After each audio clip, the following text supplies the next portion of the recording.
जय श्री कृष्णा बच्चों। आप पढ़ रहे हैं आपकी हिंदी की किताब से 5वां पाठ अनोखी सूझ।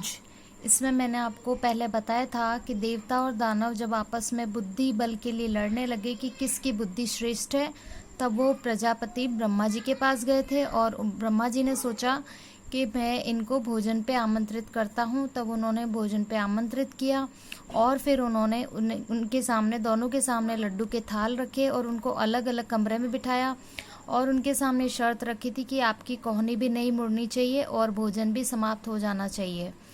तो उन लोगों ने क्या किया था, देवताओं ने तो एक दूसरे को लड्डू खिलाए थे, एक दूसरे के सामने बैठ गए थे और आपस में एक दूसरे को लड्डू खिला रहे थे। लेकिन दानवों ने क्या किया, वो लड्डू को ऊपर की ओर उछालने लगे और फिर लड्डू जब मुंह में चले जाते तो ठीक है, और नहीं तो नीचे गिर जाते तो लड्डू वहाँ पे चूर चूर होके बिखर जाते। और फिर वो सब आपस में हो हल्ला भी कर रहे थे, चीख रहे थे, चिल्ला रहे थे, जबकि देवता लोग शांत भाव से बैठे थे और शांति से उन्होंने अपना भोजन पूरा किया था।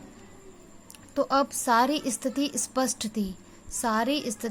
थी। प्रजापति ने कहा, देवता ही श्रेष्ठ है। जानते हो क्यों? इसलिए कि इन्होंने सहकार की भावना से काम किया है। तो प्रजापति ने किसको श्रेष्ठ बताया? प्रजापति ने देवताओं को श्रेष्ठ बताया। और देवता को श्रेष्ठ क्यों बताया? क्योंकि उन्होंने कहा कि इन्होंने सहकार की भावना से काम किया है, मतलब इन्होंने एक दूसरे का साथ दिया है, साथ सहयोग की भावना से काम किया है। खुद भी खाओ और दूसरों को भी खिलाओ, यानी इन्होंने खुद भी खाया है और दूसरों को भी खिलाया है। जियो और जीने दो, यह थी इनकी विशेषता। इन्होंने बुद्धि से काम लिया और सूझबूझ दिखाई। सूझबूझ दिखाना यानी बुद्धिमानी से काम लेना।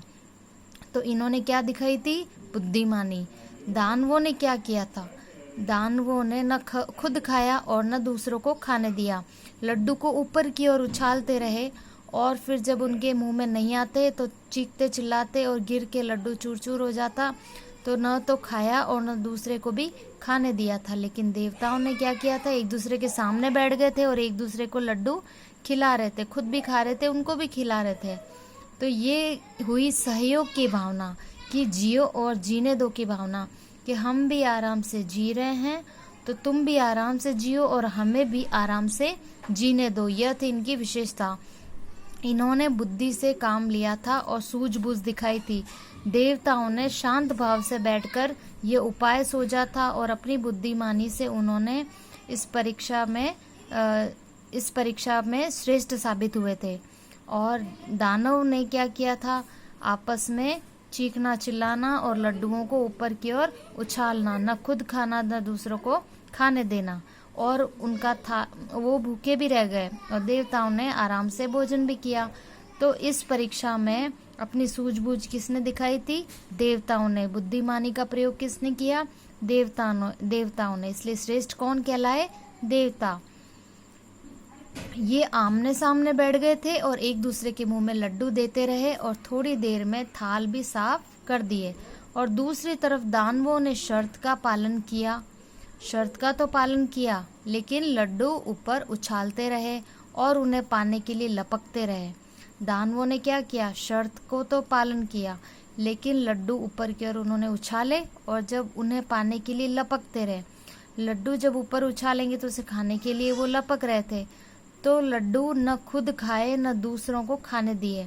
लड्डू खुद भी नहीं खा पाए थे ऊपर उछालने के कारण और न दूसरों को खाने दिए थे।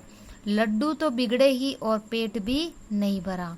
अब जो भी लड्डू प्रजापति ने उनके कमरे में रखवाए थे थाल में, वो लड्डू बिगड़ गए क्योंकि ऊपर की ओर उछाल रहे थे।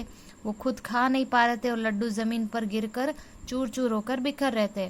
तो लड्डू तो बिगड़े ही और पेट भी नहीं भरा। तो इससे प्रजापति ने, जब उनके सामने ये समस्या आई थी कि दोनों में बुद्धि में से बड़ा कौन है, देवता श्रेष्ठ है या दानव श्रेष्ठ है, तो ये उन्होंने एक छोटी सी परीक्षा रखी थी, ताकि मैं कहूँगा कि तुम श्रेष्ठ हो तो देवताओं को श्रेष्ठ कहूँगा तो दानव नाराज हो जाएंगे और दानव को श्रेष्ठ कहूँगा तो देवता नाराज हो जाएंगे। इससे अच्छा यही है कि मैं इनकी एक परीक्षा लेता हूँ। इसमें जो अपने बुद्धि बल का प्रयोग करेगा वही जीतेगा।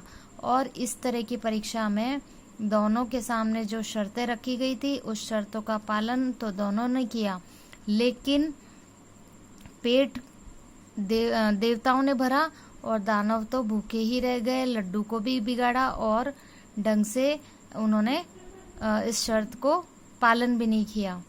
तो इस कहानी से आपको क्या शिक्षा मिलती है कि हमारे सामने कोई भी परिस्थिति आती है तो उसका सामना हमें कैसा करना चाहिए, अपने बुद्धि बल से।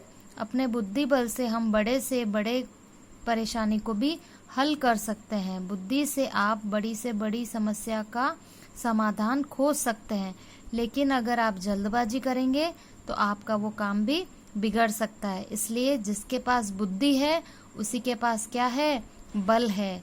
अगर शरीर से राक्षस है, राक्षस के पास बहुत बल होता है, लेकिन इसमें इन्होंने देवताओं ने किसका प्रयोग किया, बुद्धि का, और दानवों ने अपने बल का प्रयोग किया।